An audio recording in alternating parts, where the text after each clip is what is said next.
Sabe aquele dinheiro sujo que vem de atividades criminosas? Para ele poder circular na economia, ele precisa ser lavado. E aqui no Brasil existe uma lei inteirinha dedicada a impedir que isso aconteça. Vamos juntos então desvendar a lei de lavagem de dinheiro e entender como ela afeta tudo, desde os grandes bancos até o nosso dia a dia. Essa aí é a Lei 9.613 de 1998, é a principal ferramenta do Brasil no combate ao crime financeiro. Agora, nos próximos minutos, a gente vai desmontar essa legislação peça por peça para entender exatamente como o país trabalha para manter o dinheiro ilícito bem longe do sistema. Para organizar nossa conversa, a gente dividiu a análise em 5 partes, ok? Primeiro vamos definir o que é o crime, depois seguir o rastro do dinheiro, conhecer quem são os guardiões do sistema, entender as regras do jogo e, claro, no final ver quais são as punições para quem não segue a linha. Então, vamos começar pela pergunta fundamental, né? Para combater um crime, primeiro a gente precisa definir o que ele é. O que exatamente a lei considera como lavagem de dinheiro? Olha, a definição da lei é bem precisa. A essência do crime está nessas duas palavrinhas: ocultar ou dissimular. Em outras palavras, o objetivo do criminoso é quebrar qualquer ligação entre o dinheiro e a sua origem ilegal.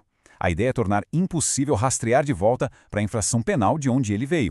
Pensa nisso como se fosse um processo de maquiagem, sabe? Pega-se o dinheiro, o sujo, que veio de alguma atividade legal, aí ele passa por todo um processo para parecer legítimo e pronto! Sai do outro lado como dinheiro limpo, prontinho para ser usado na economia formal, sem levantar nenhuma suspeita. Ok, então, como é que essa maquiagem acontece na prática? A lei não define só o conceito, não. Ela vai além e detalha as ações específicas que, na verdade, acabam deixando um rastro e configuram um crime. E a lei é bem específica aqui. Não é só sobre carregar mala de dinheiro. Comprar um imóvel para esconder a origem da grana, usar o mercado de ações, fraudar o comércio exterior ou simplesmente fazer parte de um grupo para lavar dinheiro, tudo isso já é o crime em ação. Bom, se existem tantas maneiras de lavar dinheiro, quem é que fica responsável por vigiar isso tudo? A lei foi esperta e criou uma primeira linha de defesa, que envolve uma rede bem ampla de profissionais e empresas. O ponto crucial aqui é a responsabilidade compartilhada. A lei entende que o governo não consegue vigiar tudo sozinho. Por isso, ela meio que obriga o setor privado a atuar como uma barreira, sabe? Identificando e reportando qualquer atividade suspeita antes que ela contamine todo o sistema. E essa rede é gigante. O artigo 9º lista um monte de setores. Pensa em bancos, imobiliárias, joalherias e até as mais novas como as prestadoras de serviços de criptoativos. Todos eles são considerados guardiões e têm obrigações legais bem sérias. E ser um guardião significa ter responsabilidades muito claras. Não basta só ficar de olho. A lei estabelece um conjunto de regras bem específicas que esses setores precisam seguir à risca. Vamos ver quais são. Basicamente, os artigos 10 e 11 criam um processo de controle em 3 etapas. Primeiro, identificar. É preciso saber quem é o cliente. Segundo, registrar. Todas as transações têm que ser documentadas. E terceiro, comunicar. Se algo parecer estranho, a operação tem que ser comunicada ao COAF, que é a nossa unidade de inteligência financeira. É um ciclo contínuo de vigilância. E esses registros, olha só, não podem ser jogados fora rapidinho, não. A lei exige que tudo seja guardado por no mínimo 5 anos.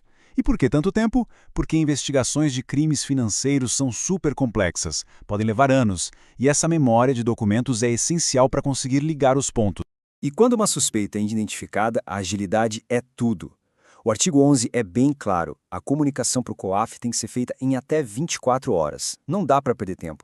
E aqui está um dos pontos mais críticos da lei, o sigilo. O guardião é proibido de avisar o cliente que ele está sendo comunicado. Isso é conhecido como tipping off e é ilegal por um motivo bem simples.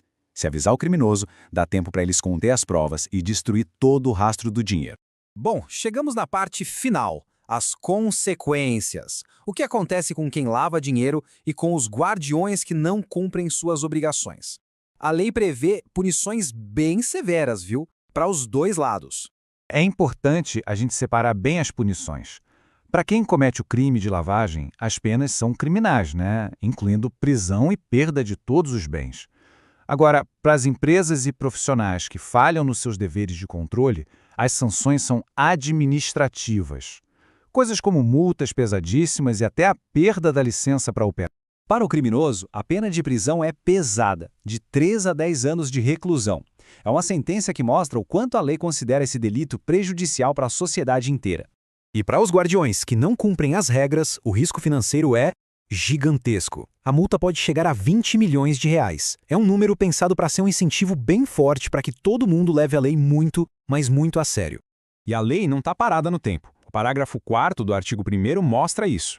A pena pode aumentar se o crime for cometido com frequência, ou, e isso é muito importante, se for cometido usando ativos virtuais. Isso mostra que a legislação está tentando se adaptar aos novos desafios da tecnologia.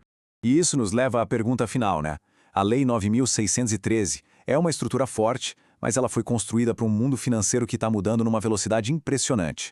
Com o avanço das criptomoedas, das finanças descentralizadas, os criminosos ganham novas ferramentas. A grande questão que fica é, será que a lei vai conseguir evoluir rápido o suficiente para não ficar para trás?